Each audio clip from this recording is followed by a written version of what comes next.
Hashtag the final stand. Part 1. The sacrifice. The fluorescent lights of Levy's pawn and trade hummed with that particular frequency of midnight desperation. 11:47 on a Tuesday, and Bryn Ashford stood at the counter with $700 in cash and the last piece of her father that mattered. The Omega Seamaster gleamed under the display case lights. Stainless steel, cream face.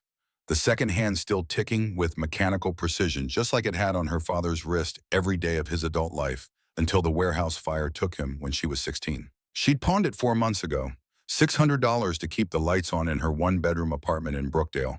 Tonight she was buying it back. Warren, the shop owner, counted her bills with thick fingers that had handled 1,000 desperate transactions. He didn't smile. Men like Warren never did. $700, he said. You're 20 short of what we agreed. Bryn's jaw tightened. You said 7 even on the phone 3 hours ago. Phone quotes aren't binding. She pulled 2 tens from her jacket pocket. The last of this week's grocery money. There, now get my father's watch. Warren shrugged and disappeared into the back room. Bryn waited, hands shoved deep in her scrubs pockets, surrounded by guitars hanging on walls and glass cases full of wedding rings that hadn't made it to anniversaries. Objects that had meant everything to someone once, now just inventory gathering dust. The bell over the door chimed. A man walked in. Tall, maybe 6'2", broad shoulders under a faded field jacket that had seen better wars. Dark hair cropped military short, though he wore civilian clothes. Mid-30s, she guessed, with a face that had learned not to show what it knew. Scars visible on his forearms where his sleeves were rolled up. The kind of scars that came from shrapnel, not accidents. He moved past her without a glance, heading toward the locked display of hunting knives in the back corner. His gait had that careful economy of someone trained to conserve energy, someone who'd walked long distances carrying heavy things. Bryn turned back to the counter. Warren returned with a small box, set it down, and opened it without ceremony. There it was, her father's watch, polished, perfect, still keeping time like the man who'd worn it had kept his promises. She reached for it. Behind her a sound, not loud, just wrong. A breath sharp and sudden. The kind of breath someone takes when their body betrays them and they know it. Bryn turned. The man in the field jacket stood very still near the knife case, one hand pressed against his chest. His face had gone the color of old concrete. Sweat beaded on his forehead despite the November cold outside. Their eyes met. His were gray, clear, aware, and in them she saw recognition of something he'd probably seen before. The moment when the body quits and the mind hasn't caught up yet. Then his knees buckled. He went down hard, 6 feet of muscle and bone hitting the tile floor with a sound that made Bryn's stomach drop. His head cracked against the edge of a display case. The impact echoed in the small shop like a gunshot. Warren lurched forward, phone already in his hand. Jesus Christ. Bryn was already moving. She dropped her bag, the watch forgotten. Her hands went to the man's neck before her conscious mind even registered the decision. Fingers searching for the carotid pulse. Nothing. She tilted his head back, checked his airway. Clear. But no breath moving, no chest rise. Nothing. Call 911, she said. Her voice had gone flat. Automatic. The voice she used in the emergency room when there wasn't time for emotion. Warren stood frozen, phone halfway to his ear. Now, he dialed. His hands shook. Bryn ripped open the man's jacket, found the hem of his shirt, and yanked it up, exposing his chest.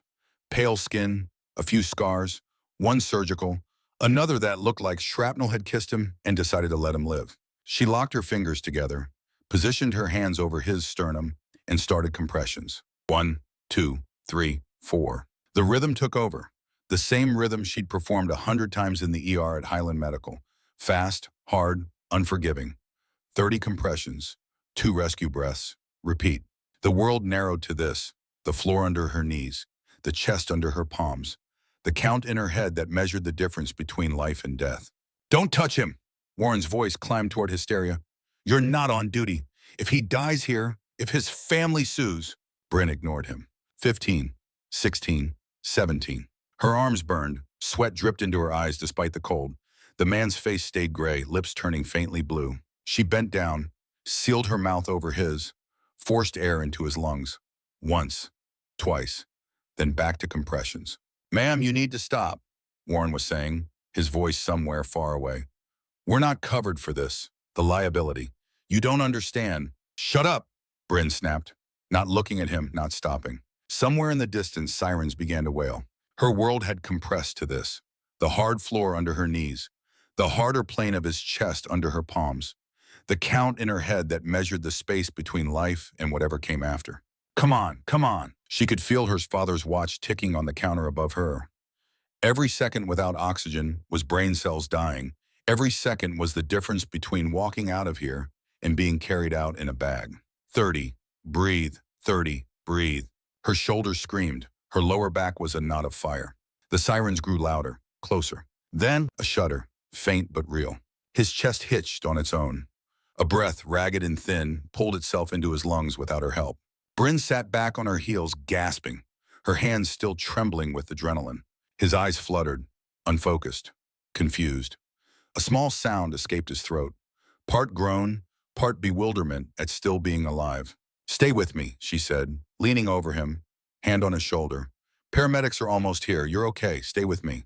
His gaze found hers, struggling to focus. His lips moved.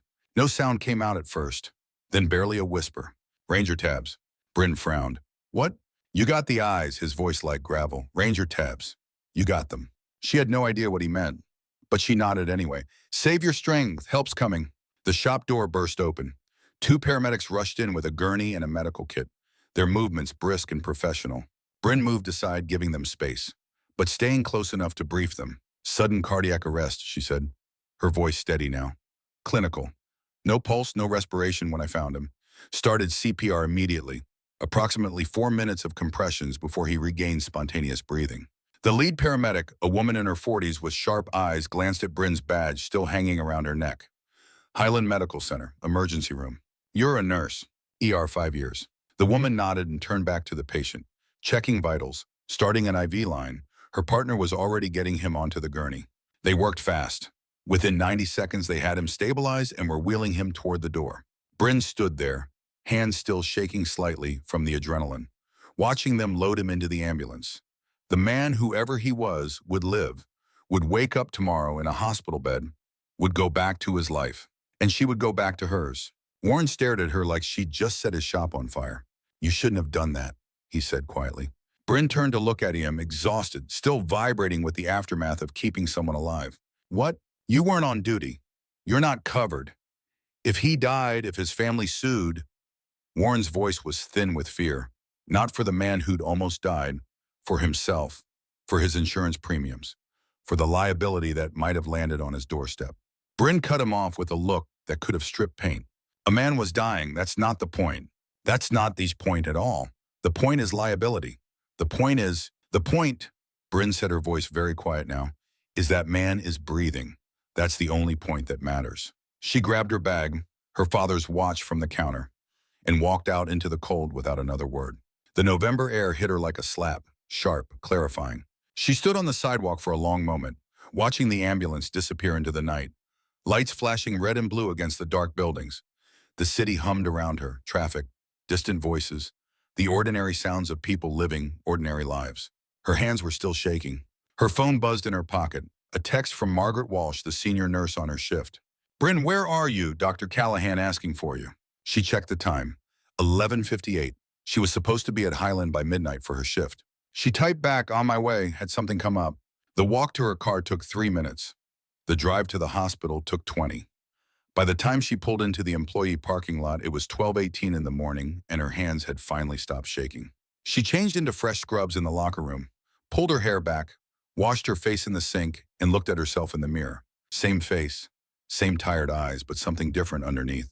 She'd saved someone tonight, outside the walls of Highland Medical, outside the protocols and procedures and liability coverage. And it had felt more right than anything she'd done in months. The ER was quiet when she walked in. A few patients in beds.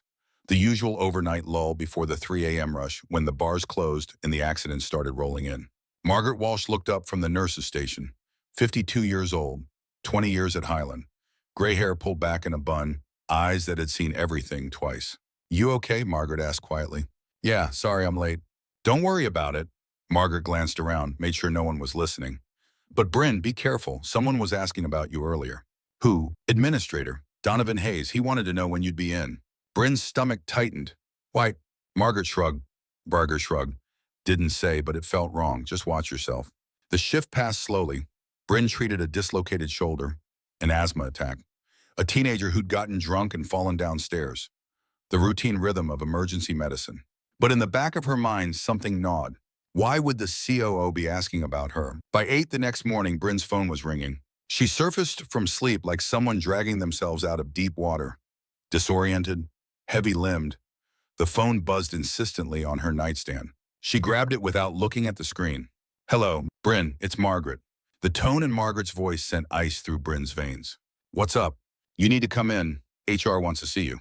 "HR why?" "There's a video." Bryn sat up, suddenly very awake. "What video?"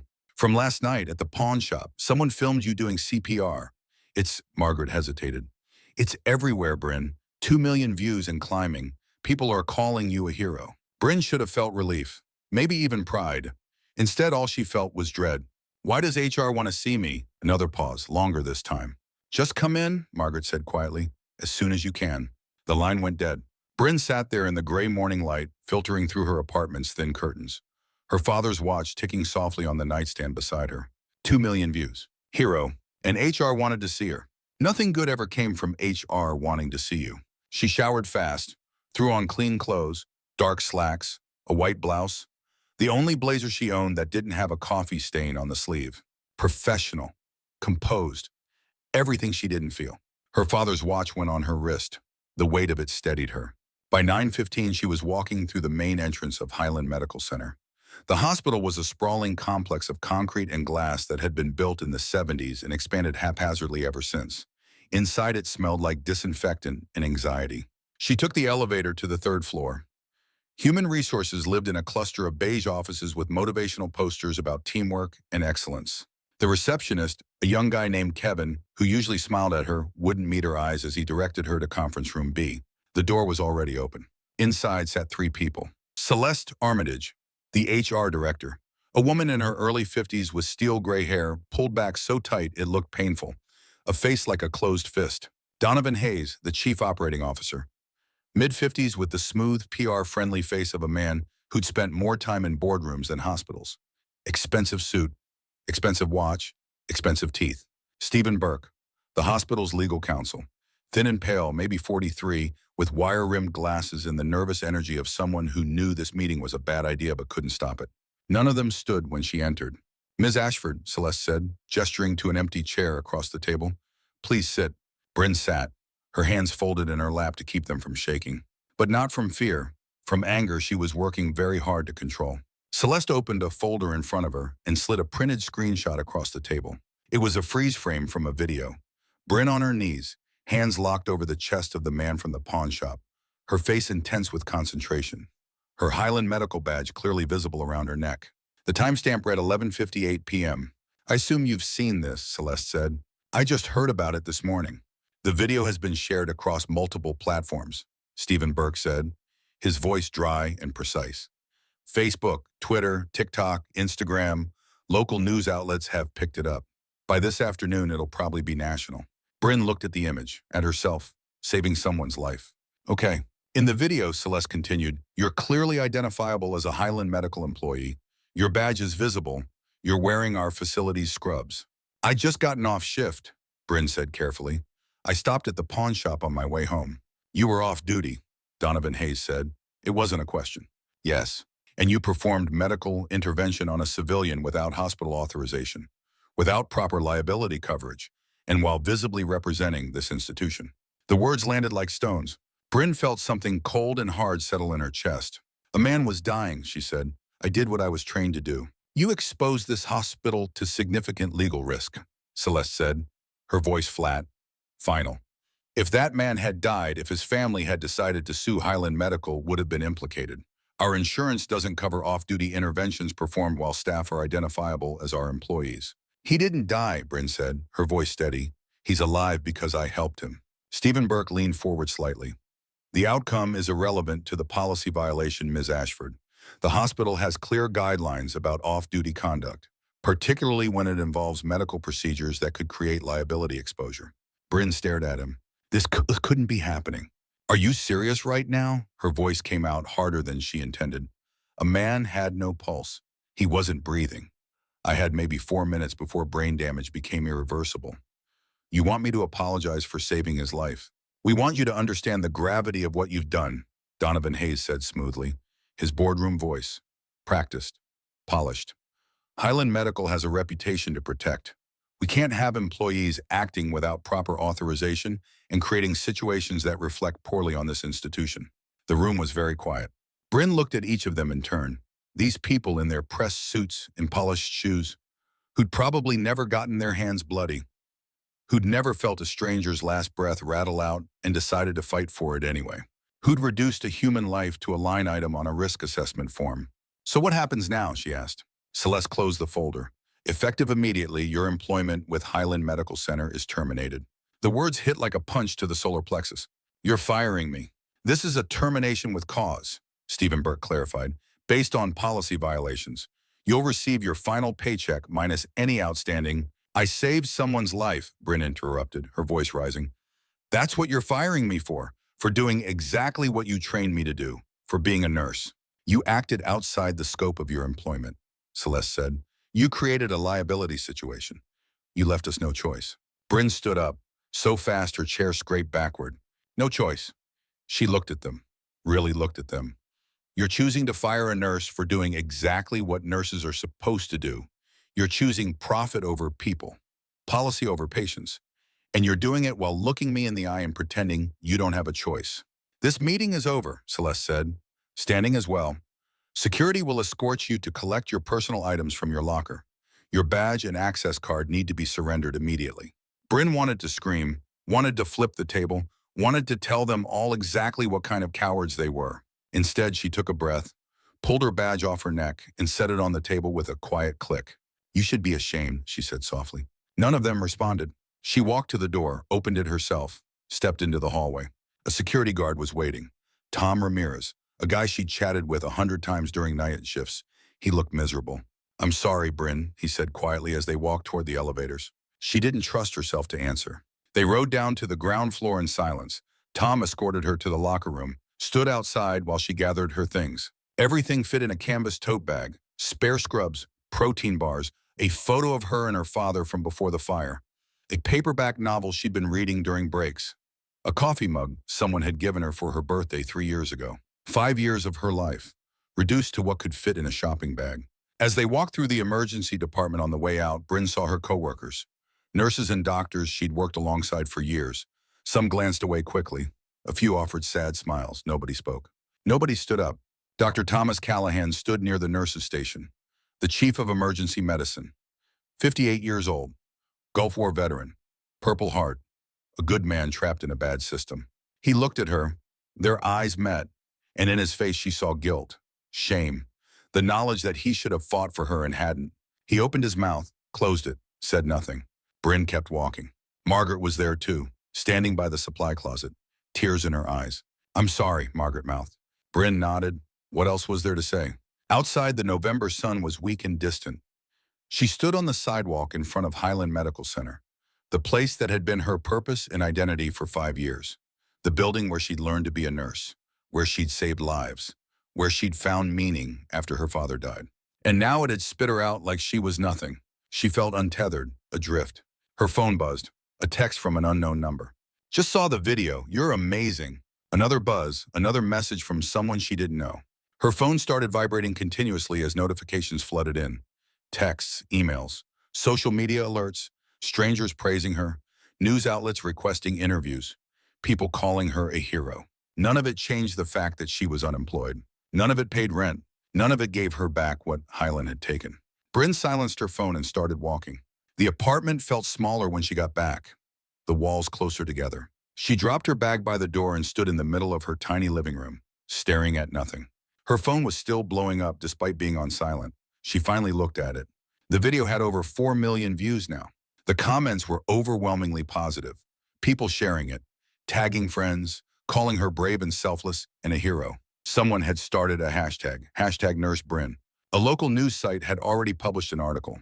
Hospital fires nurse who saved man's life. Public outraged. Another headline, viral hero loses job after life-saving CPR. The irony would have been funny if it didn't make her want to throw up. She set the phone down and walked to the window. Outside, Portland spread out in all directions, gray buildings, bare trees, cars moving through streets like blood through arteries. Somewhere out there, the man she'd saved was probably in a hospital bed, recovering. He'd go back to his life, whatever it was. And she'd go back to what exactly? Her savings would cover maybe 2 months of rent if she was careful. After that, she'd be scrambling for any job she could find. She was a nurse, but getting hired without a reference from her last employer would be nearly impossible. And if potential employers Googled her name, they'd find the video and the headlines and probably decide she was too much of a liability. Just like Highland had. Bryn sat down on her second-hand couch and put her head in her hands. The watch her father had worn for 30 years sat on the coffee table, ticking steadily, a constant in a world that had just come apart. He'd been a firefighter, the kind of man who ran toward danger while everyone else ran away. Who'd saved people he'd never met because that's what you did. Because someone had to. He would have done exactly what she did last night. No hesitation, no second thoughts. "I hope you'd be proud," she whispered to the empty room. The silence didn't answer. But in her heart, she knew. He would have been proud. He would have told her she did the right thing. That doing the right thing sometimes cost everything. That it was worth it anyway. Her phone rang. She almost didn't pick up, but the number was local and something made her answer. Bryn Ashford. A woman's voice. Professional. Unfamiliar. "Ms. Ashford, my name is Rachel Torres. I'm a producer with Channel 7 News. I wanted to talk to you about what happened at Gishalm. Bryn hung up. The phone rang again immediately. Different number. She sent it to voicemail. By evening, there were 17 missed calls and 43 unread messages. News vans had started parking on her street. She could see them from her window. Satellite dishes pointed at the sky like metal flowers. Reporters with microphones. Camera operators. All waiting for her to step outside so they could shove cameras in her face and ask her how she felt. How did she feel? Angry, scared, lost, vindicated, alone. All of it at once. She closed the blinds and turned off all the lights. In the darkness, she sat on her couch and tried to figure out what came next. Tried to see a path forward that didn't end with eviction and ruin. Nothing came. Around 9 p.m., there was a knock on her door. Bryn froze. The reporters had probably figured out which apartment was hers. She stayed very still, hoping they'd give up. The knock came again, firmer this time. "Ms. Ashford," a man's voice, deep and authoritative, not a reporter's voice. "My name is General Franklin Cade. I need to speak with you about the man you saved." Bryn's heart kicked against her ribs. She stood slowly, walked to the door, looked through the peephole. A man stood in the hallway, maybe 62. Iron gray hair cut military short. A jaw that looked like it had been carved from stone. He wore civilian clothes, dark slacks, a blue button-down, but he carried himself like someone who'd spent decades in uniform. The kind of bearing you didn't learn, you earned.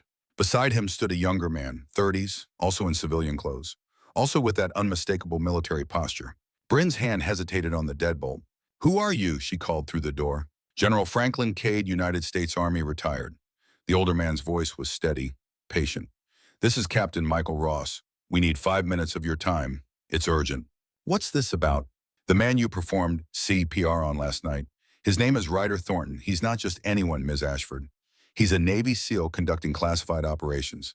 And what happened to him is a matter I can't discuss through a door." Navy SEAL. Classified operations. Bryn stared through the peephole. Everything about this felt wrong. Felt like stepping off a cliff into darkness. But she'd already lost her job. Already lost everything that mattered. What was left to lose? She opened the door, but left the chain on. "How do I know you are who you say you are?" The general reached into his jacket slowly, pulled out military credentials, held them up to the crack in the door. They looked real. But Bryn had never seen military credentials before. How would she know? "Ms. Ashford," the general said quietly, "I understand your caution, but I need you to know that Ryder Thornton is in danger, and because you saved him, you might be too. Please, 5 minutes." Something in his voice, not pleading, not threatening, just honest. Bryn closed the door, unhooked the chain, opened it wide. 5 minutes, she said. The two men stepped inside. Captain Ross closed the door behind them and took a position near it, hands clasped behind his back, eyes scanning the apartment. Professional. Careful. General Cade remained standing in the center of her small living room, somehow making the space feel even smaller just by being there. His eyes found her father's watch on the coffee table. Lingered there for a moment. "Ms. Ashford," he began, "I'm going to be direct with you. Ryder Thornton wasn't at that pawn shop by accident. He was there conducting sensitive operations. Off-grid, unmonitored, alone. And when he collapsed, he became vulnerable in ways that go far beyond his personal health." Bryn's mouth was dry. "I don't understand." "Ryder was carrying intelligence, critical intelligence related to ongoing operations in multiple theaters. If he died in that pawn shop, that intelligence would have died with him. And people, American service members currently deployed in hostile territory, would have been put at immediate risk. The weight of those words settled on Bryn's shoulders like a physical thing. You didn't just save a man's life, the general continued. You preserved a national asset. You protected information that keeps this country safe. People are alive right now because you acted, because you didn't hesitate, because you did the right thing even though it cost you everything. Bryn felt dizzy. I'm just a nurse. You're exactly the kind of person this country needs, Kate said, which is why what happened to you at Highland Medical is unacceptable. Her pulse quickened. What do you mean? I've spent the last 6 hours making phone calls, Ms. Ashford, to people who can make things happen. Hospital administrators, board members, legal counsel, federal officials, a few senators who owe me favors. He reached into his jacket and pulled out a sealed envelope, handed it to her. By tomorrow morning, there will be consequences for the people who terminated you. Bryn took the envelope with numb fingers. I don't understand. Why would you do this? You don't know me. The general's expression softened, almost imperceptibly, but something behind his eyes went distant, somewhere else. 15 years ago, I had a daughter, Lauren. She was a firefighter, paramedic, first responder. She lived to help people. It was who she was, not what she did, who she was. He paused. His voice stayed steady, but the words came slower now. She responded to a structure fire in East Portland. 4 alarm. Building was already coming down, but she heard there were people inside, so she went in. The building collapsed. She didn't make it out. The room was very quiet. Lauren would have done exactly what you did last night, the general said. No hesitation, no calculation, just action. When I heard what Highland did to you, I knew I had to help, because someone should have helped my daughter, should have protected her from the system that used her up and threw her away, and no one did. Bryn's throat was tight. I'm sorry for your loss. Don't be sorry. Be ready. Cade nodded toward the envelope. That's a summons. Federal building, 8 a.m. tomorrow. Conference room 4B. Don't be late. What's going to happen? Justice, Cade said simply. Highland Medical made a mistake. They forgot that some things matter more than money, more than reputation, more than protecting themselves. They're about to be reminded. He moved toward the door. Captain Ross opened it, checked the hallway with the practiced caution of someone who'd done it 1,000 times in places where it mattered. Cade paused at the threshold, looked back at her one more time. Your father was a firefighter, correct? Robert Ashford, Portland Fire and Rescue, died in a warehouse fire 16 years ago. Bryn's breath caught. How did you? I make it my business to know about people who do the right thing when it costs them everything. He held her gaze. He raised you well. He'd be proud of who you are, of what you did. Before she could respond, he was gone. Bryn stood alone in her apartment, holding the envelope, her father's watch ticking steadily in the background. Outside, the news vans were still parked on her street, waiting, watching, hoping for a story. She opened the envelope with shaking hands. Inside was a single sheet of official letterhead, Department of Defense seal at the top. Summons, priority testimony. Bryn E. Ashford, R.E. Medical Intervention / Lieutenant Commander Ryder Thornton. Date, tomorrow's date. Time 0800 hours. Location Federal Building, Portland. Conference room 4B. This is an official summons requiring your presence to provide testimony regarding events of previous date.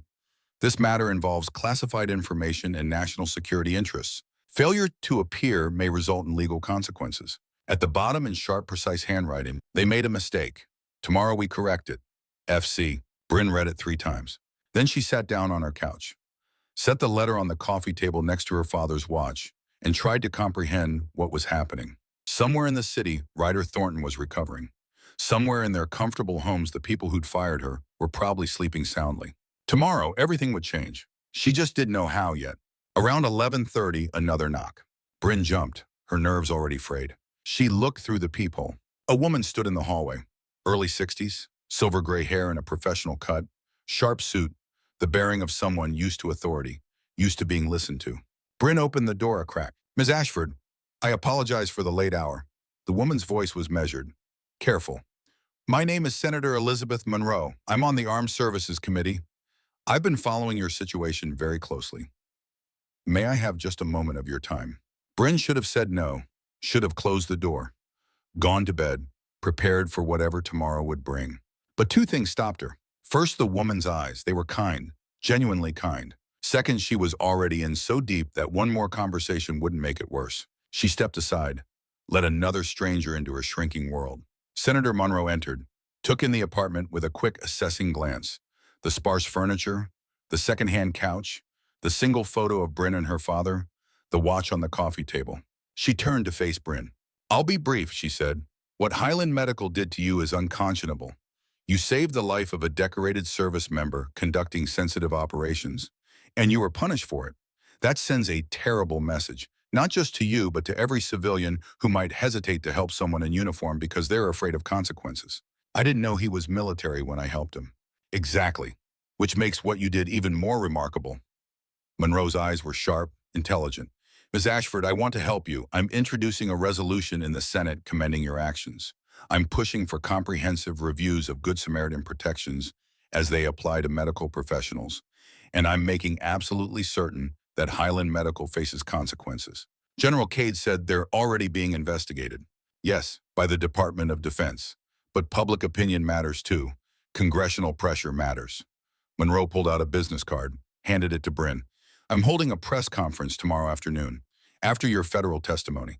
I'd like you to be there to tell your story, to make it clear that saving lives should be celebrated, not punished." Bryn looked at the card, Senate seal embossed in gold.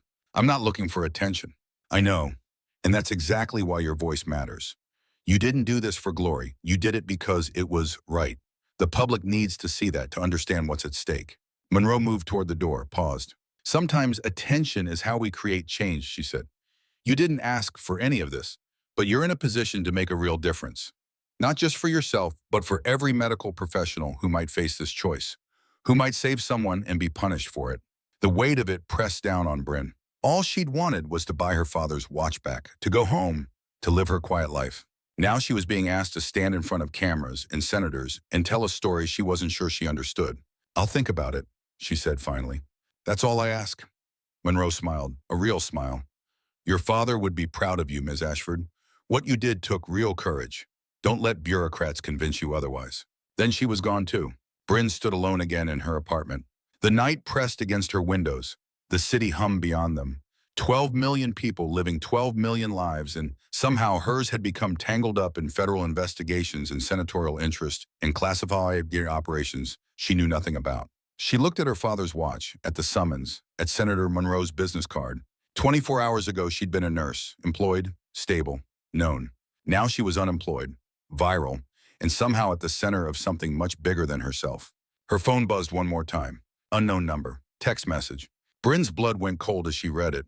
"Stop now or you'll end up like your father. Accidents happen." She stared at the message for a long moment. Her father had died in a warehouse fire. Official cause structural collapse during rescue operations. But there had always been questions. Whispers that someone had said it. That he'd been investigating safety violations at that warehouse. That powerful people had wanted him silenced. The fire marshal's report had been inconclusive. The investigation had gone nowhere. The case had closed. But Bryn had never forgotten the whispers. And now someone was threatening her, using her father's death as a weapon. Her hands stopped shaking. Her jaw set. She wasn't her father. She was just a nurse. She didn't have his strength, his courage.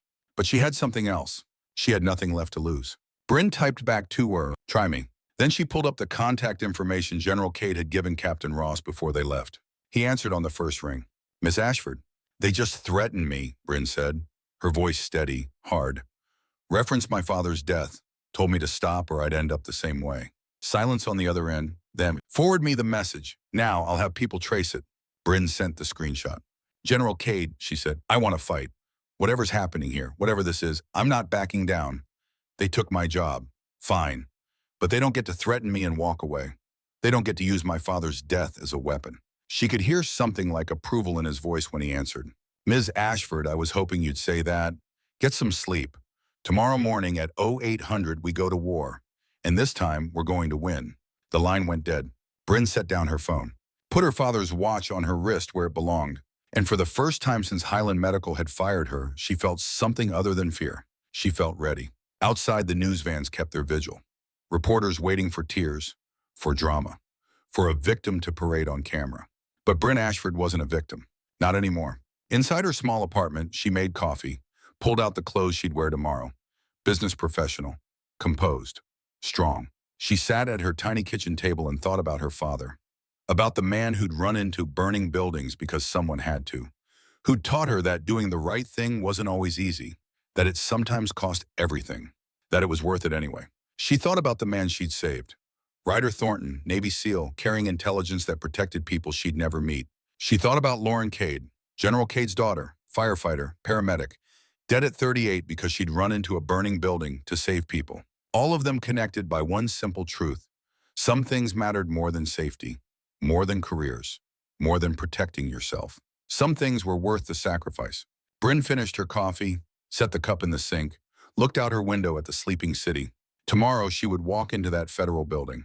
Tomorrow she would tell her story.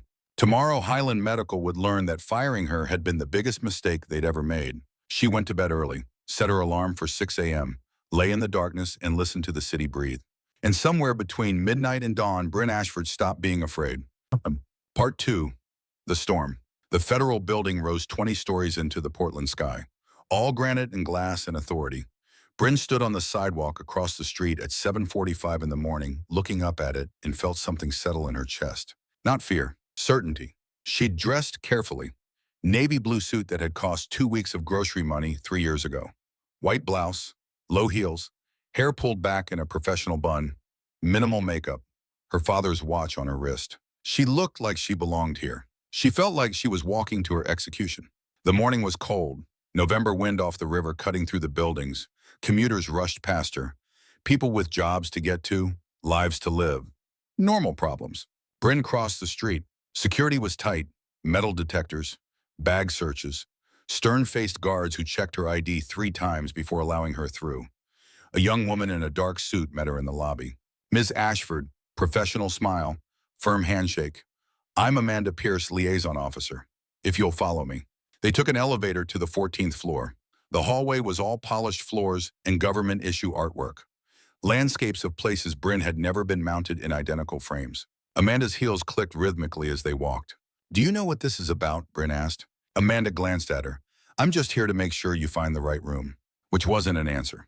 Conference room 4B had double doors of dark wood with brass handles. Amanda opened them and stepped aside. Good luck, she said quietly. The room was larger than Bryn expected. A long table dominated the center, surrounded by high-backed leather chairs.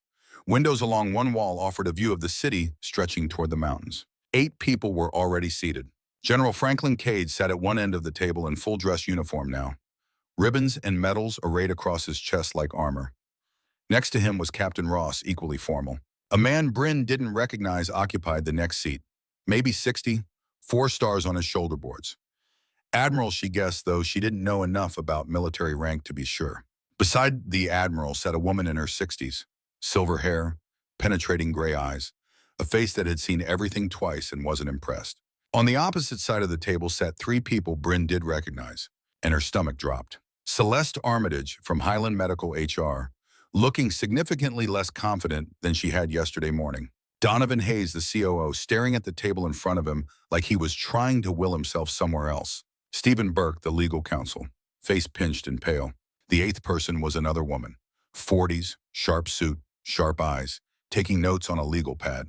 Miss Ashford, General Cade said, standing. The others followed suit. Please sit. There was an empty chair near the middle of the table, between the 2 groups, between the military brass and Highland's leadership. Bryn walked to it on legs that felt disconnected from her body, sat down slowly. The chair was leather, comfortable, expensive. She felt like she was about to be interrogated. Let me introduce everyone, General Cade said. You've met Captain Ross. This is Admiral Jackson Kincaid, United States Navy. Director Helen Ashford, Department of Defense Office of Inspector General, and Assistant United States Attorney Catherine Reeves. He gestured to the Highland representatives. And I believe you know Ms. Armitage, Mr. Hayes, and Mr. Burke from Highland Medical Center. Celeste wouldn't meet Bryn's eyes. What's going on? Bryn asked, her voice steadier than she felt. An inquiry by you, Director Ashford said, her voice crisp, authoritative, the kind of voice that had spent decades giving orders that people followed without question. Ms. Ashford, 48 hours ago, you performed emergency medical intervention that saved the life of Lieutenant Commander Ryder Thornton, a decorated Navy SEAL engaged in classified operations critical to national security. She paused. Let that sink in. Your actions were exemplary, by all accounts executed with skill and professionalism. Lieutenant Commander Thornton is alive today because you acted without hesitation. Bryn nodded slowly, not trusting herself to speak. However, Ashford continued, your subsequent termination by Highland Medical Center raises significant concerns. When an individual performs a life-saving intervention on military personnel, particularly personnel engaged in sensitive operations, and is then punished for that intervention, it creates what we call a chilling effect. It sends a message that helping members of our armed forces comes with professional consequences. She turned her gaze to Celeste, Donovan, and Stephen. The temperature in the room seemed to drop 5 degrees. This inquiry is to determine whether Highland Medical Center's actions constitute retaliation against a civilian who assisted military personnel in crisis, and whether those actions violate federal protections designed to prevent exactly this kind of institutional misconduct. Celeste shifted in her seat. Director Ashford, with respect, the decision to terminate Ms. Ashford's employment was made based on hospital policy regarding policy. Admiral Kincaid's voice cut through the room like a blade. Let's talk about policy, Ms. Armitage. Highland Medical Center receives approximately $8.3 million annually in federal funding, Medicare reimbursements, veteran care contracts, medical equipment grants, research subsidies. He leaned forward slightly. All of that funding is contingent on your institution operating in the public interest, operating in ways that support, not undermine, the health and safety of military personnel and veterans. Donovan Hayes found his voice. Admiral, I assure you, Highland Medical has the utmost respect for our military. This situation with Miss Ashford was simply a matter of what? General Cade interrupted, his voice quiet. Dangerous. Of protecting your institution's reputation, of avoiding theoretical liability, of prioritizing your bottom line over the life of a Navy SEAL conducting operations that protect this country. He stood up. Slowly, every eye in the room tracked him. Let me be very clear about something, he said. LCDR Ryder Thornton is one of the most highly trained operators in the United States military. He has skills and knowledge that took a decade to develop. He's conducted operations in theaters I can't name, against threats I can't describe. He's saved American lives, civilian lives. He's made sacrifices most people can't imagine. Cade's voice hardened. When he collapsed in that pawn shop, he was carrying intelligence that, if lost, would have compromised ongoing operations across multiple theaters, would have put active duty service members at immediate risk, would have given our enemies advantages we couldn't afford. He paused. Ms. Ashford didn't know any of this. She saw a human being in cardiac arrest and she responded. She used her training, her skill, her courage. She fought for his life for 4 minutes while bystanders told her to stop. His gaze locked on Donovan Hayes. And for that you fired her, because you were more concerned with theoretical liability than actual human life, more worried about your hospital's reputation than about doing the right thing. The silence that followed was absolute. Bryn sat very still, watching this unfold. This general, this man she'd met less than 12 hours ago, was fighting for her with an intensity that took her breath away. That's not just a policy failure, Mr. Hayes, Cade continued. That's a moral failure, and it stops. Today. Donovan's face had gone red. General, with all due respect, I'm not finished. The room went quiet again. Highland Medical Center participates in federal programs for veteran care, Admiral Kincaid said. You benefit from tax exemptions as a nonprofit healthcare provider. You receive research grants from the Department of Defense. All of that is contingent on operating in the public interest. He slid a folder across the table toward the Highland representatives. As of 0600 this morning, the Department of Defense has suspended all discretionary contracts and grants to Highland Medical pending the outcome of this investigation. That's $8.3 million annually. Gone until you prove you deserve it back. Celeste went pale. Stephen Burke looked like he might be sick. You can't do that, Donovan said, but his voice was weak, uncertain. We absolutely can, Director Ashford said, and we are. She opened another folder. Additionally, we're conducting a comprehensive review of Highland Medical's employment practices over the past 7 years, specifically as they relate to disciplinary actions taken against medical staff who reported safety concerns, challenged administrative decisions, or, like Ms. Ashford, acted to save lives in ways that conflicted with institutional policy. Catherine Reeves, the assistant U.S. attorney, spoke for the first time. We've already identified 9 cases that warrant further investigation. 9 employees terminated under circumstances that suggest systematic retaliation against whistleblowers and Good Samaritan interventions. Bryn's breath caught. 9 others. 9 people who'd lost their jobs, like she had. This is unprecedented, Stephen Burke said, his voice shaking slightly. You're conducting a federal investigation based on one terminated employee's, based on a pattern, Reeves interrupted, a pattern of institutional behavior that prioritizes liability protection over patient care, that punishes employees for doing their jobs. That creates a culture of fear where medical professionals are afraid to act in emergencies because they might lose their livelihoods. She looked at Bryn. Ms. Ashford isn't the problem here. She's the symptom. The problem is systemic, and it ends now. Bryn found her voice. What about the others, she asked. The 9 people you mentioned, what happens to them?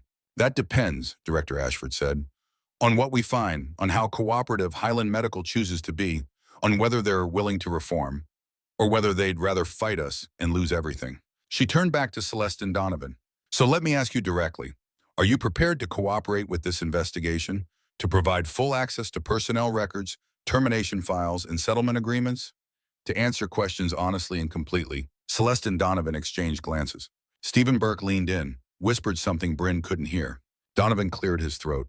We'll need to consult with our board of directors and with outside legal counsel. This is a complex situation that requires, yes or no, Admiral Kincaid said. Are you prepared to cooperate?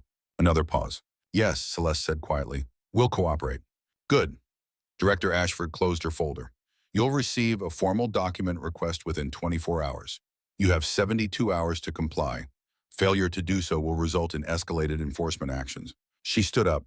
This meeting is adjourned. Ms. Ashford, please remain. We have additional matters to discuss with you privately. The Highland representatives stood, gathered their things, walked toward the door like prisoners being released. As they passed Bryn's chair, Celeste glanced at her, just for a moment, and in her eyes, Bryn saw something unexpected. Not anger, not defiance. Fear.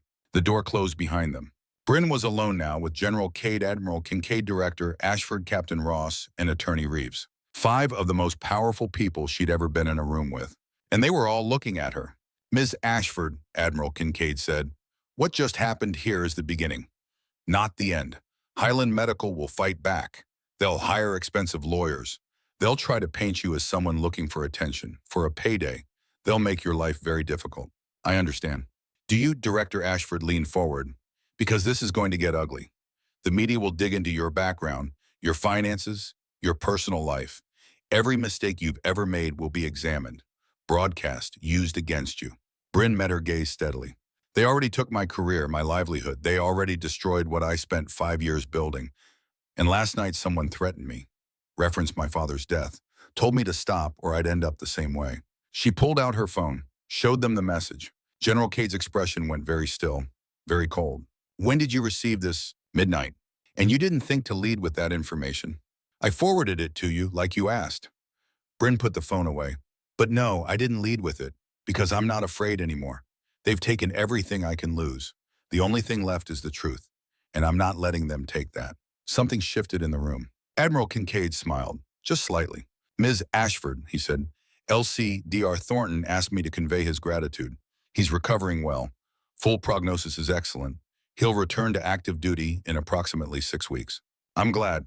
He also asked if he could meet you, to thank you personally. When you're ready. Bryn nodded. I'd like that.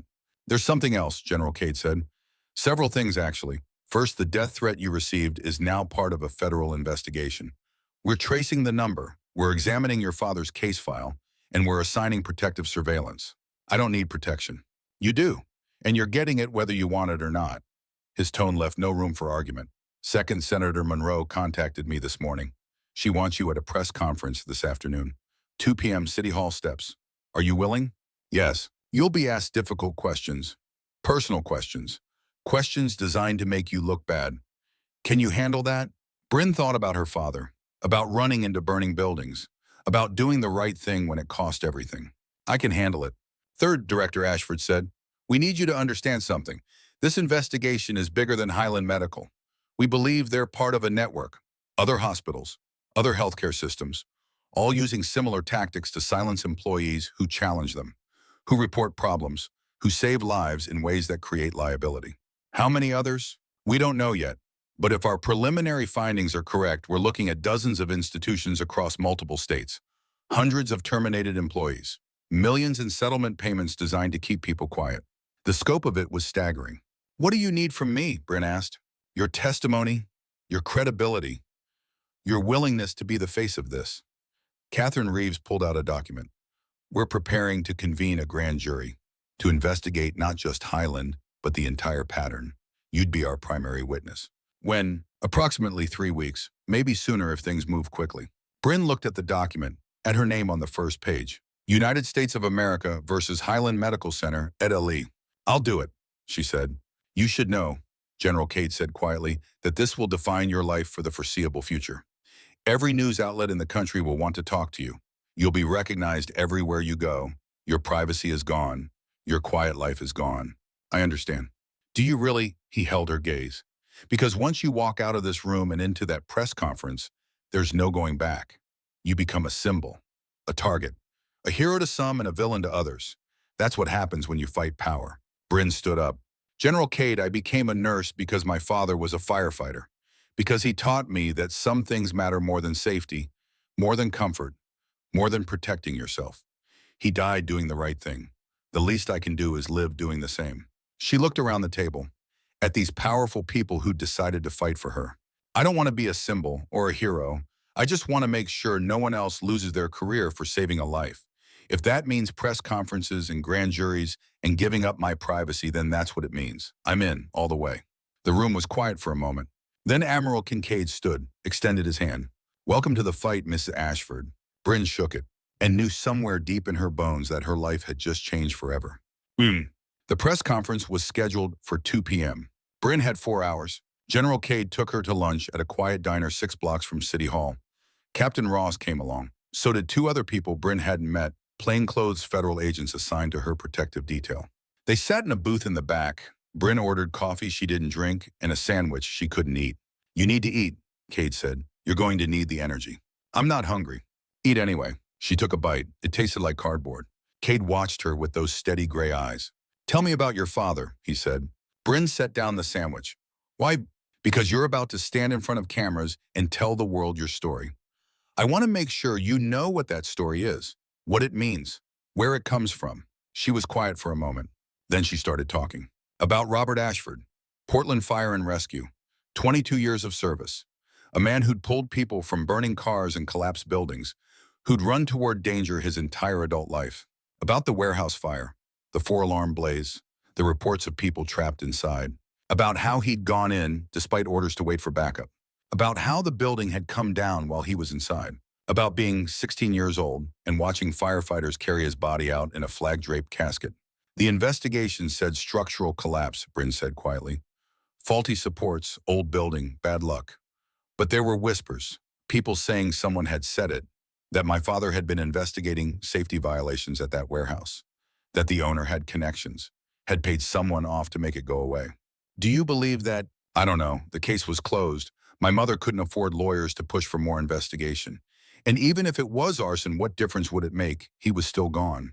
Cade nodded slowly. But now someone's threatening you, using his death as a weapon. Doesn't that tell you something? Bryn looked up. Like what? Like maybe those whispers were right. Like maybe your father was killed because he was about to expose something. And now you're about to expose something too, and they're afraid. The weight of that settled on her shoulders. You think Highland Medical had something to do with my father's death? I don't know, but I think there are powerful people who benefit from keeping medical professionals quiet, from making sure no one asks too many questions, from maintaining a system where hospitals can prioritize money over lives without consequences. He leaned forward. And I think your father threatened that system 16 years ago, just like you're threatening it now. The question is whether you're ready to see it through, even if it means learning things about his death you might not want to know. Bryn thought about that, about her father, about the man who'd taught her to be brave. Yes, she said, I'm ready. At 1:30 p.m. they left the diner. The walk to City Hall took 10 minutes. News vans were already lined up on the street. Cameras, reporters, a crowd gathering on the steps. Bryn saw Senator Monroe talking to an aide, saw other people in suits and ties she didn't recognize, saw a podium set up with microphones bristling like mechanical flowers. Her stomach churned. General Cade put a hand on her shoulder. Just briefly. You're going to be fine, he said. Tell the truth. Don't let them rattle you. And remember, you're not alone. I'll be right there. Senator Monroe spotted them, waved them over. Ms. Ashford, thank you for coming. Professional smile, firm handshake, but her eyes were kind. Are you ready? As I'll ever be. Good. Here's how this works. I'll make opening remarks, explain why we're here, then I'll introduce you. You'll make a brief statement. I've prepared talking points if you want them, but you're welcome to speak from the heart. Then we'll take questions for about 10 minutes. I'll field most of them, but some will be directed at you. Just be honest. Be yourself. Monroe handed her an index card with bullet points. Bryn glanced at it. Standard political talking points, carefully crafted, safe. She handed it back. I'll speak from the heart. Monroe smiled. Even better. At 2 p.m. exactly, they took their positions behind the podium. Senator Monroe at the center, Bryn to her left, General Cade to her right in full dress uniform. The cameras turned on them like predators tracking prey. Bryn's heart hammered against her ribs. Monroe stepped to the microphone. Good afternoon. Thank you all for coming. I'm Senator Elizabeth Monroe, and I'm here today with Bryn Ashford and General Franklin Cade to address a serious injustice that's occurred in our city. An injustice that speaks to larger problems in our healthcare system. Problems that put lives at risk and punish the very people who dedicate themselves to saving them. She spoke for 3 minutes, outlining the events, the cardiac arrest, the CPR, the viral video, the termination. Her voice was clear, strong, each word carefully chosen for maximum impact. Bryn Ashford is a hero, Monroe declared. She saved the life of a decorated Navy SEAL without hesitation, without knowing who he was, simply because she's a nurse, and that's what nurses do. And Highland Medical Center fired her for it. That's unconscionable. She gestured to General Cade. General Cade will speak to the military perspective. General. Cade stepped forward. His voice carried the weight of decades of command. Lieutenant Commander Ryder Thornton is alive today because Ms. Ashford acted with courage and skill in a critical moment. The intelligence he was carrying, intelligence I cannot discuss in detail, was essential to ongoing operations. His death would have compromised those operations, would have put American lives at risk. He paused. Instead, Ms. Ashford saved him, and her reward was termination. That's unacceptable to me, to the Department of Defense, and to everyone who values the partnership between our military and the civilians who support us. Then it was Bryn's turn. She stepped to the microphone, looked out at the crowd, dozens of faces she didn't know, cameras recording every moment, the weight of attention pressing down like physical force.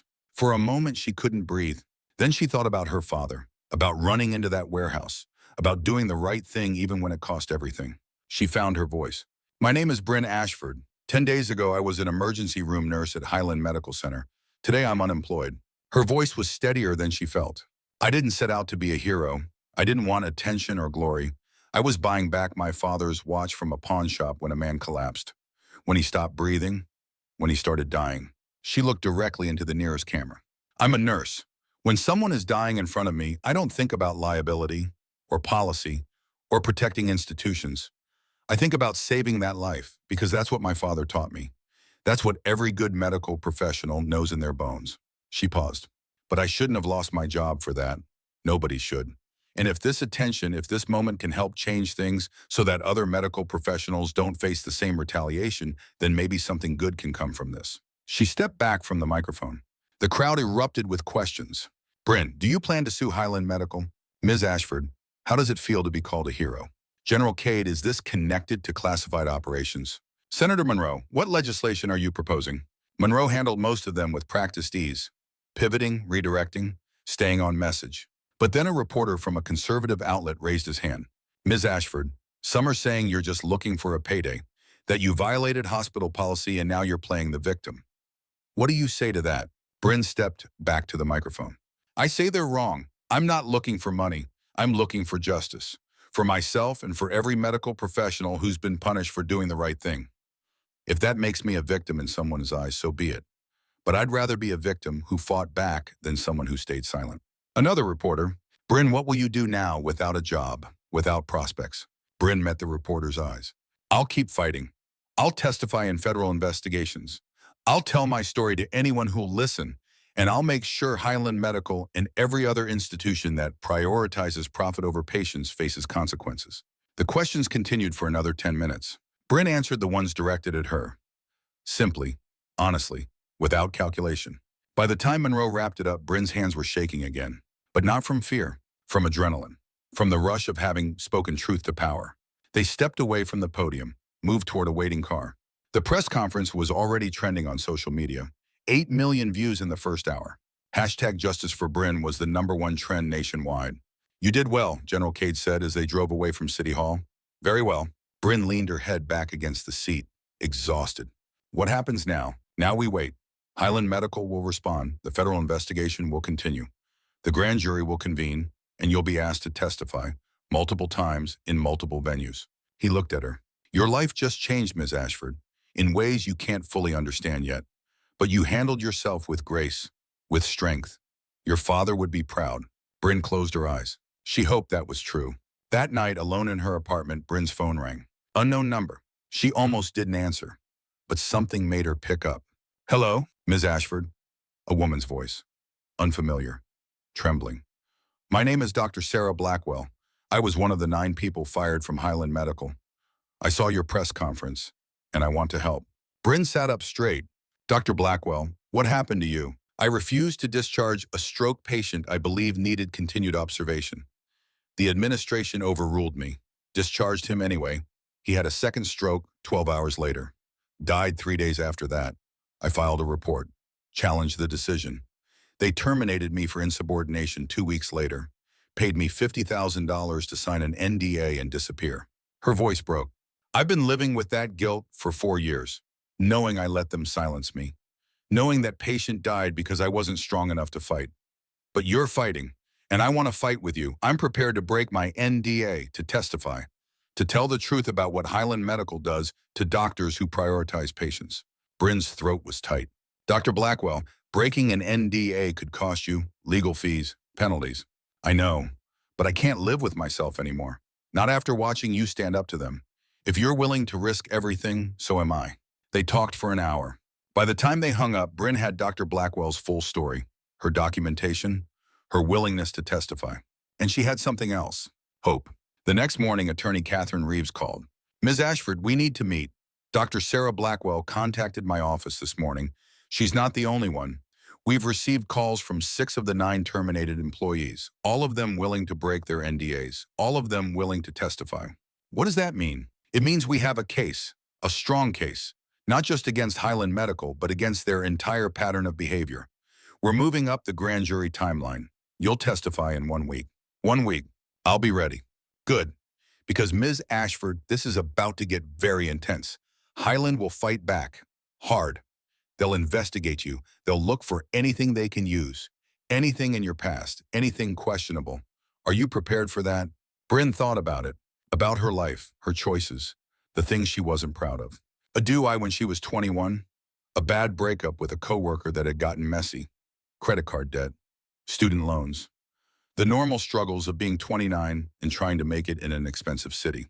I'm not perfect, she said, but I've never hurt anyone, never stolen anything, never betrayed anyone's trust. If they want to dig up my mistakes, let them. I'm not hiding. That's the spirit. One more thing. Highland Medical's board of directors is meeting tomorrow. Emergency session. Word is they're considering bankruptcy protection, trying to shield assets before the lawsuits start rolling in. Bankruptcy. Highland Medical, a $200 million institution, was so scared they were considering bankruptcy. How do you know this? We have sources. And Ms. Ashford, between you and me, I think they're going to offer you a settlement, a big one, to make you go away quietly. When they do, I need you to say no. Why would they think I'd accept? Because most people do. Because money is seductive. Because they'll offer enough to solve all your problems. Enough to make you question whether fighting is worth it. Bryn thought about her rent, her debt, her uncertain future. How much are we talking? $500,000, maybe more. The number took her breath away. $500,000 would change her life. Would solve every financial problem she had. Would give her security she'd never known. If they offer, Bryn said slowly, I'll turn them down. This isn't about money. It never was. Good. Because if you take their money, the investigation loses momentum. The other victims lose courage. And Highland Medical gets away with everything they've done. They hung up. Bryn sat in her apartment and stared at her father's watch. $500,000. For her silence. For her betrayal of everyone who'd suffered what she'd suffered. She thought about Dr. Blackwell. About the patient who died because the hospital prioritized money over care. She thought about the 8 others. People she'd never met who'd lost their careers for doing the right thing. She thought about her father, running into that warehouse. Not for sale, she whispered. 2 days later, the call came. Highland Medical's legal team, requesting a meeting to discuss potential resolution. General Cade advised her to refuse. Attorney Reeves said to go. to hear them out, to let them show their hand. Bryn decided to go. The meeting was at a downtown law office, marble floors, mahogany paneling, the kind of place where billable hours started at $500. Bryn wore jeans and a sweater. Celeste Armitage was there. So was Donovan Hayes, along with 3 lawyers she'd never seen before. They sat across a conference table, expensive coffee in expensive cups. Ms. Ashford, the lead attorney said, mid-50s, silver hair, Rolex. Thank you for coming. We'd like to discuss a resolution that benefits everyone involved. I'm listening. Highland Medical Center acknowledges that your termination was handled poorly, that emotions were high, that mistakes were made. We'd like to correct that. He slid a document across the table.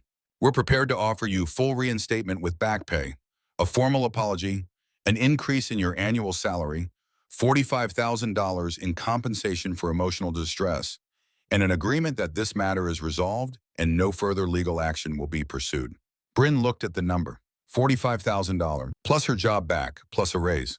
Enough to solve her immediate problems, enough to make her whole. What's the catch? No catch?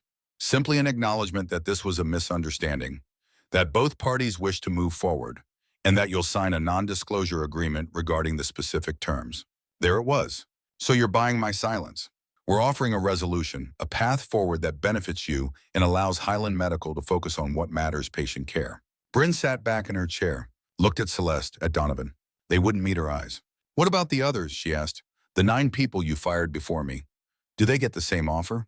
The attorney hesitated. Those are separate matters. Each case is unique. So that's a no. Ms. Ashford, we're here to discuss your situation. My situation is that I saved someone's life and you fired me. Their situations are that they reported problems or challenged decisions and you fired them. It's the same pattern, the same systematic retaliation. And you want me to take your money and pretend it never happened. She stood up. I'm not interested. Keep your money. Keep your job. I don't want to work for an institution that does this to people. Ms. Ashford, please, be reasonable. $45,000 is a generous offer. It's not enough. There's not enough money in the world to buy my silence. Not when people died because you prioritized profit. Not when good doctors and nurses lost their careers because they challenged you. She looked at Celeste and Donovan. I hope it was worth it. I hope protecting your hospital's reputation was worth destroying people's lives. Because you're about to find out what happens when those people refuse to stay silent. She walked out. The federal grand jury convened 6 days later. Bryn testified for 3 hours. Told them everything. The cardiac arrest, the CPR, the termination, the pattern of retaliation, the settlement offers, the intimidation. Dr. Sarah Blackwell testified. So did 4 of the other terminated employees. Catherine Reeves presented documents, emails, financial records showing a pattern of settlements designed to silence whistleblowers. The grand jury deliberated for 2 days. Then the indictments came down. Highland Medical Center, 15 counts including fraud conspiracy to defraud Medicare, obstruction of justice, and systematic retaliation against whistleblowers. Donovan Hayes, 8 counts, including wire fraud conspiracy and obstruction. Celeste Armitage, 6 counts. The news broke on a Wednesday morning. By Wednesday afternoon, protesters had surrounded Highland Medical. 800 people with signs. Patients over profits. Fire the board. Justice for the 9. By Wednesday evening, Highland's board of directors called an emergency meeting. By Thursday morning, Donovan Hayes and Celeste Armitage had been placed on administrative leave. And Bryn Ashford's phone wouldn't stop ringing. But there was one call she took. From General Cade.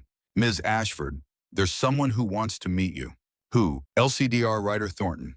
He's been released from medical observation. He'd like to thank you personally. Are you available this afternoon? Bryn looked at her calendar. Empty. Everything in her life was empty now except this fight. Yes, I'm available. Good, I'll pick you up at 1400 hours. The Naval Medical Facility was on the north side of Portland, a modern complex of white buildings behind security gates. General Cade drove. Captain Ross rode shotgun. Bryn sat in back watching the city pass by. How's he doing, she asked. Full recovery, Cade said. Cardiac event was stress-induced, combination of operational tempo and an underlying condition he didn't know he had. He'll be back to full duty in 4 weeks. That's good. They passed through security, parked, walked to the main building. Ryder Thornton was in a private room on the 4th floor. He sat in a chair by the window. Civilian clothes, clean-shaven, healthy color back in his face. When Bryn walked in, he stood. Miss Ashford. Mr. Thornton, or is it Lieutenant Commander? Ryder is fine. He smiled, extended his hand. I owe you my life. They shook. You don't owe me anything. I did my job. You did more than that. You fought for me when you had every reason to walk away, when people told you to stop, when it would have been easier to let me go." He gestured to chairs. They sat. "I heard what happened to you," Ryder said. "What they did to you at Highland. And I heard you're fighting back, testifying, refusing to be silenced. Someone had to. Most people don't. Most people take the money and disappear. You didn't." Why, Bryn thought about that. "Because my father taught me that some things matter more than security. More than money. More than protecting yourself. He died doing the right thing. The least I can do is live doing the same." Ryder nodded slowly. "Your father was a firefighter, died in a warehouse fire 16 years ago." "How do you know that?" "General Cade told me, and I did some research of my own. The official report said structural collapse, but there were questions, suspicions that it wasn't an accident." Bryn's chest tightened. "Why are you bringing this up?" "Because I've been in this business long enough to recognize patterns. Your father was investigating safety violations, making powerful people uncomfortable. Then he died in a fire that was never fully explained. You're exposing corruption, making powerful people uncomfortable, and now you're being threatened." He leaned forward. "I think whoever killed your father is connected to what you're uncovering now. And I think they're going to come after you the same way they came after him." The room went very quiet. "You think Highland Medical had my father killed?" "I think Highland Medical is part of something bigger. A network of institutions that protect each other, that silence whistleblowers, that will do anything to avoid accountability, including murder." Bryn felt like the floor had dropped out from under her. "You're saying my father was murdered, and I'm next. I'm saying you need to be very careful. And I'm saying I'm going to help make sure nothing happens to you." He pulled something from his pocket. A challenge coin, heavy, metallic, Navy SEAL trident on one side. "This is from my unit. We don't give these out lightly. I want you to have it." Bryn took it. The metal was warm from his hand. "I can't accept this." "You already did. And if you try to give it back, I'll just have General Cade deliver it to your apartment at 3 in the morning." Despite everything, Bryn laughed. They talked for another hour. About his work, about her nursing, about the strange circumstances that had brought them together. When Bryn finally stood to leave, Ryder walked her to the door. "One more thing," he said. "The grand jury indictments. That's just the beginning. What you've started is going to bring down more than one hospital, more than a dozen corrupt administrators. When this is done, you will have changed the entire healthcare system. Or I'll have destroyed my life for nothing." "You won't. Because people like you, people who refuse to be silenced, that's how things actually change. Not through policy, through courage." Bryn drove home in General Cade's car, the challenge coin heavy in her pocket, her mind spinning with what Ryder had said. Her father, murdered. It was possible. It made sense in a horrible way. But proving it would be another battle, another fight. And she was already so tired. That night, another message came. Same unknown number. "Last warning. Walk away or die like your father did." Bryn stared at it for a long moment. Then she forwarded it to Catherine Reeves, to General Cade, to the FBI agents assigned to her case. And she typed back, "Come and try." Part 3. The Reckoning. The trial of Highland Medical Center and its leadership began on a cold Monday morning in January. 3 months after Bryn Ashford had performed CPR in a pawn shop. 3 months after her life had been turned inside out. The federal courthouse was packed. Media, spectators, healthcare workers who traveled from across the country to show support. And on the defendant's side, an army of expensive lawyers in expensive suits. Bryn sat in the gallery, General Cade on one side, Dr. Sarah Blackwell on the other. Behind them, 6 more of the terminated employees, all ready to testify. Assistant U.S. Attorney Catherine Reeves stood to make her opening statement. "Ladies and gentlemen of the jury, this case is about a simple question. What happens when institutions prioritize profit over people? When hospitals punish the very healthcare professionals who dedicate their lives to saving others? When silence is bought and sold like a commodity?" She gestured to Bryn. "Bryn Ashford is a nurse, was a nurse, until she did her job. Until she saved the life of a Navy SEAL conducting classified operations. Until Highland Medical Center decided that her heroism was a liability and fired her." Reeves walked the jury through it, the cardiac arrest, the viral video, the termination, the pattern of 9 others before her. The defense attorney, a white-haired man named Harrison Wells who billed $1,000 an hour, stood for his opening. "The government wants you to believe that Highland Medical Center is some kind of villain, that they terminated Ms. Ashford out of malice, out of greed. But the truth is far simpler. Highland Medical followed established protocol, protected themselves from potential liability, made a difficult decision that any reasonable institution would make." He painted Bryn as reckless, as someone who'd violated policy and now wanted to profit from the consequences. The first week was procedural, establishing facts, presenting evidence. The second week, Bryn testified. She took the stand on a Tuesday morning, raised her right hand, swore to tell the truth. Catherine Reeves walked her through it. The night at the pawn shop, the decision to help, the 4 minutes of CPR, the termination. Ms. Ashford, why did you intervene when you knew you were off duty, when you knew there might be liability? Because a man was dying and I'm a nurse. That's what nurses do, even when it costs you your career, especially then. The defense cross-examined her for 6 hours across 2 days, trying to find inconsistencies, trying to make her look angry, vindictive, opportunistic. Ms. Ashford, isn't it true that you're seeking financial compensation, that you've already been offered $45,000 and refused because you wanted more? I refused because I won't be bought, because 9 other people lost their careers before me and they deserve justice too. You claim to be motivated by principle, but isn't it true that you're unemployed? Struggling financially, that you have everything to gain from this lawsuit? Bryn met the attorney's eyes steadily. I have everything to lose. My privacy, my reputation, my peace. I'm doing this because it's right, not because it's profitable. On Thursday, Dr. Sarah Blackwell testified. She described the stroke patient, the discharge against medical judgment, the patient's death, her termination, the $50,000 settlement designed to silence her. I took their money, she said, her voice breaking, and I've regretted it every day since, because that patient's family deserved answers, deserved justice, and I was too afraid to fight. She looked at Bryn. But Bryn Ashford wasn't afraid. And she gave me courage to stop being afraid too. The other terminated employees testified, each with their own story, each with the same pattern. Report a problem, challenge a decision, prioritize patients over policy. Get fired, get paid off, get silenced. By the third week, the defense was crumbling. Internal emails emerged, communications between Donovan Hayes and Celeste Armitage discussing problematic employees and liability management. Financial records showing systematic use of settlement funds to cover up medical errors. Testimony from current Highland employees who described a culture of fear, where speaking up meant career suicide. On a Friday afternoon, the defense rested. The jury deliberated for 4 days. On Tuesday evening, they returned. The foreman stood. In the matter of the United States versus Highland Medical Center, on the count of conspiracy to defraud Medicare, how do you find guilty? On the count of systematic retaliation against whistleblowers, guilty. All 15 counts, guilty. The courtroom erupted. Bryn sat very still, tears streaming down her face. Not from joy, from relief, from the knowledge that it was finally over. General Cade put a hand on her shoulder. You did it. But she hadn't, not alone. Sentencing came 6 weeks later. Donovan Hayes, 18 years in federal prison. Celeste Armitage, 4 years with credit for cooperation. She turned state's evidence halfway through the trial, providing additional documentation in exchange for a reduced sentence. Highland Medical Center, $50 million in fines, permanent federal oversight, required to establish an independently administered fund for whistleblower protection. The news went national. Healthcare systems across the country began reviewing their retaliation policies.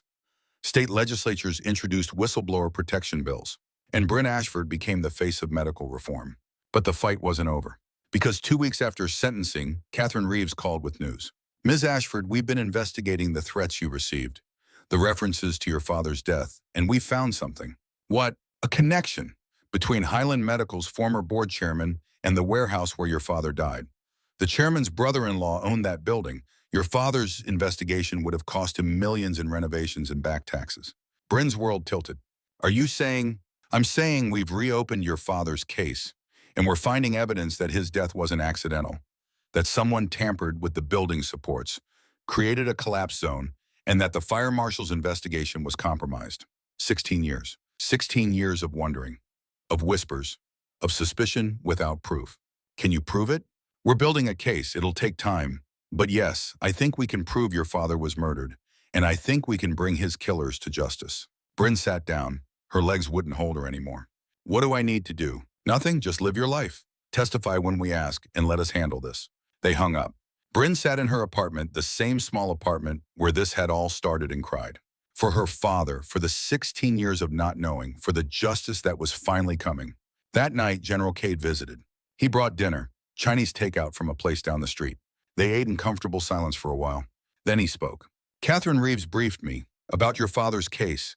I want you to know my team will support that investigation in any way we can. Thank you. I also want you to know that you've done something extraordinary. Not just winning a trial, not just reforming a system. You've given people hope. You've shown that one person refusing to be silent can change everything. Bryn set down her chopsticks. I didn't do it alone. No, but you started it, and that's what matters. He reached into his jacket, pulled out an envelope. There's something else. The Department of Defense has a position opening. Director of Civilian Military Medical Coordination. It's a new role, developing emergency response protocols, training programs, ensuring what happened with Ryder Thornton, where a civilian saved a military asset, becomes standard procedure instead of a liability concern. He slid the envelope across the table. They want you, GS-14 position, based in Washington, D.C., starting salary $110,000, full benefits, federal retirement, and a chance to build something that lasts. Bryn opened the envelope, scanned the official offer letter. Why me? Because you understand both sides. Because you've proven you can't be intimidated. Because you fight for what's right even when it costs everything.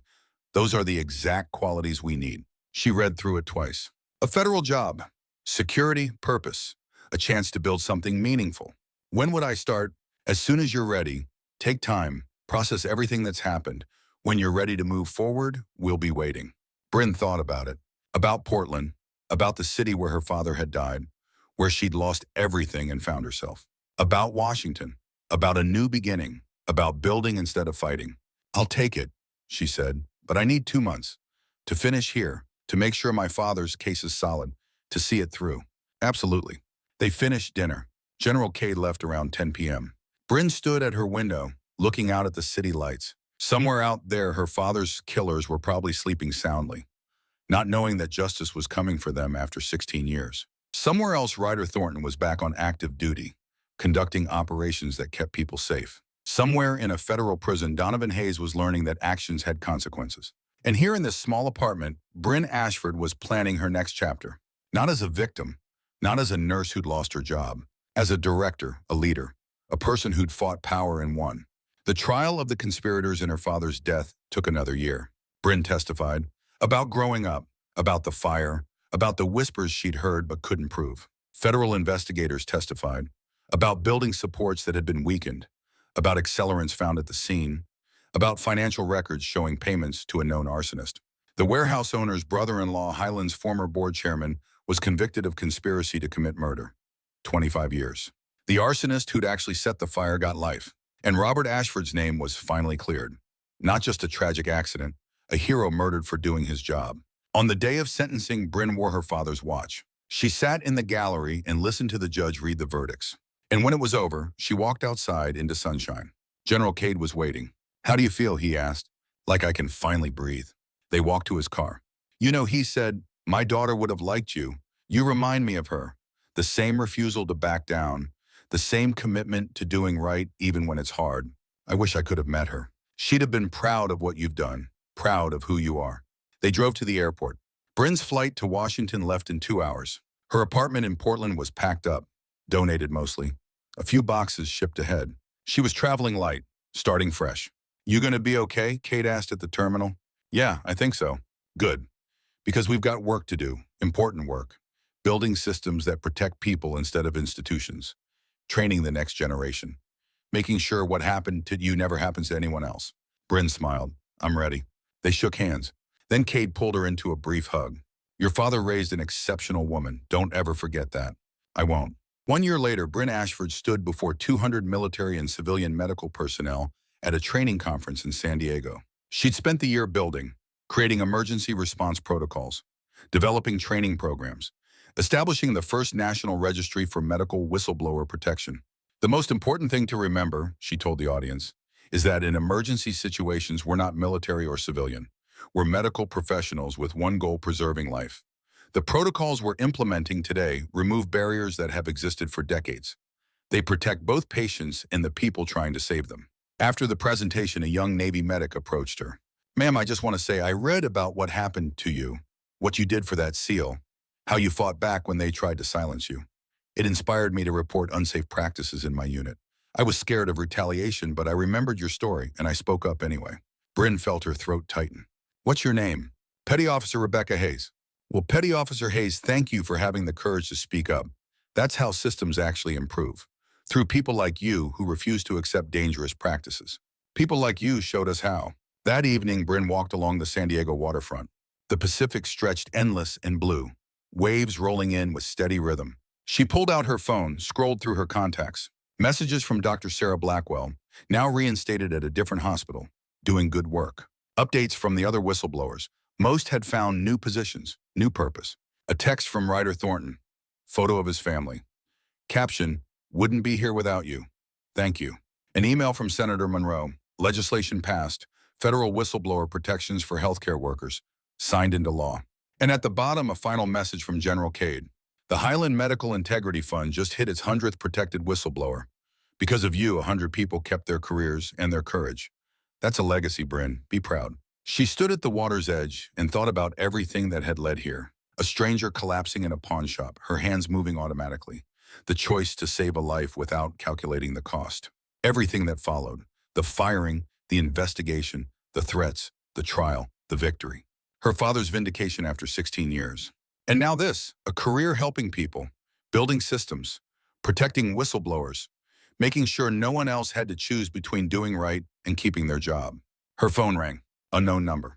But this time she knew who it was. Catherine Reeves had warned her. She answered, Ms. Ashford, this is Judge Walter Hammond from the Federal Oversight Committee for Highland Medical. I wanted to inform you that the hospital's restructuring has been approved. Highland will continue operating under new leadership with permanent federal oversight. That's good news. There's more. As part of the settlement, Highland has established a permanent fund, $2.5 million endowed specifically to support medical professionals who face retaliation for prioritizing patient care over institutional interests. Bryn's breath caught. They're calling it the Bryn Ashford Medical Integrity Fund. It will provide legal assistance, financial support, and job placement services to healthcare workers who've been punished for doing the right thing. She couldn't speak. Ms. Ashford, in the first year alone, this fund will help an estimated 50 to 70 medical professionals, people who would otherwise be silenced, destroyed. You've given them a voice, a chance. I don't know what to say. Say you'll keep doing what you're doing. Keep fighting. Keep building. Because what you've started is bigger than one hospital, bigger than one case. You've changed how this country thinks about healthcare integrity. They talked for a few more minutes. When Bryn hung up, she stood staring at the Pacific Ocean. $2.5 million in her name, protecting people who did what she'd done. Her father would have been so proud. That night, she wrote an email to every whistleblower she'd met, every person who'd been brave enough to speak up, to fight back, to refuse silence. We won, she wrote, not just in court, not just in policy. We won because we refused to let them break us, because we stood together when they tried to divide us, because we believed that truth matters more than institutions. The fund exists now. Use it, trust it, and when you meet someone else who's being punished for doing right, tell them about it. Give them hope. Because hope is how we change the world, one brave person at a time. She signed it simply. Bryn. 3 years later, Bryn Ashford sat in her office at the Department of Defense. Deputy Director now, promoted twice, leading a team of 50. Her wall was covered with photos. General Cade shaking hands with President. The bills signing for federal whistleblower protections. The 200th person helped by the Integrity Fund. Ryder Thornton's retirement ceremony. And one photo that mattered most. Her father in his firefighter's gear. Young, strong, smiling. She'd found it in an archive. From a rescue he'd performed when she was 5 years old. On her desk sat his watch, still keeping time. Next to it, Ryder's challenge coin. And a plaque, engraved with words that had become her mission. Courage is not the absence of fear. It is action despite fear. A knock on her door. Ma'am, you have a visitor. Bryn looked up. A young woman stood there, maybe 25. Nervous, determined. Ms. Ashford, my name is Emily Grant. I'm a nurse at Portland General. I reported unsafe staffing levels. They're threatening to fire me. Someone told me to contact you, that you might be able to help. Bryn stood, walked around her desk, extended her hand. Emily, come in, sit down, tell me everything. And as this young nurse told her story, a story Bryn knew too well, she felt something settle in her chest. Purpose. This was why she'd fought, why she'd refused to be silenced, why she'd sacrificed her quiet life, so that people like Emily Grant didn't have to fight alone. 4 hours later, Emily walked out of Bryn's office with a plan. Legal representation, financial support, protection, and hope. Bryn sat at her desk as the sun set over Washington. Her phone buzzed. A text from General Cade. Heard you helped another one today. That's 184 now. You're making a real difference. She typed back, we're making a difference, all of us. Then she gathered her things, put on her coat, locked her office. The drive home took 30 minutes through evening traffic. Her apartment, larger now, nicer in a better neighborhood, felt warm and lived in. Photos on the walls, books on shelves. A life she'd built from the ashes of the one that had burned down. She made dinner, pasta with vegetables, ate it while watching the news. A story caught her attention. Breaking news from Chicago, a nurse at Mercy Hospital has come forward alleging systematic retaliation against staff who report safety concerns. The hospital denies the allegations, but federal investigators have reportedly opened an inquiry. Another hospital, another nurse, another fight. Bryn picked up her phone, called Catherine Reeves. Did you see the Chicago story? Just watching it now, you thinking what I'm thinking? That nurse needs help, protection, someone who understands what she's facing. I'll make some calls. Connect her with resources. The Integrity Fund can help. Good. And Catherine let her know I'm available if she wants to talk to someone who's been where she is. Will do? They hung up. Bryn stood at her window, looking out at the capital city lights, thinking about all the fights still to come, all the people who'd need help, all the institutions that still prioritize money over lives. The work was never done, but she was ready, because her father had taught her something important, that running toward danger was a choice, that standing up for what's right was a choice, that sacrificing comfort for courage was a choice. And every day she made that choice. Not because it was easy, because it mattered. Her phone buzzed one more time. A message from Rebecca Hayes, the young medic who'd approached her in San Diego 3 years ago. Ma'am, I'm getting promoted. Thanks to your program, thanks to your example, I found the courage to build a career I'm proud of. You changed my life. Bryn smiled. And typed back, you changed your own life. I just showed you it was possible. Now you show someone else. That's how we win. She set down the phone, put on her father's watch, and settled in for the evening. Tomorrow there would be more fights, more people to help, more institutions to challenge. But tonight she rested, because that's what warriors do. They rest, they heal, they prepare, and then they fight again. For justice, for truth, for the people who can't fight for themselves. Bryn Ashford had learned that in a pawn shop 3 years ago, and she'd never forget it. Epilogue. 5 years after Bryn Ashford performed CPR in a pawn shop, she stood before the United States Senate, testifying on comprehensive health care reform legislation, recommending changes that would protect medical professionals nationwide, that would prioritize patient care over institutional liability, that would ensure no nurse or doctor ever had to choose between their career and their conscience. Senator Elizabeth Monroe chaired the hearing.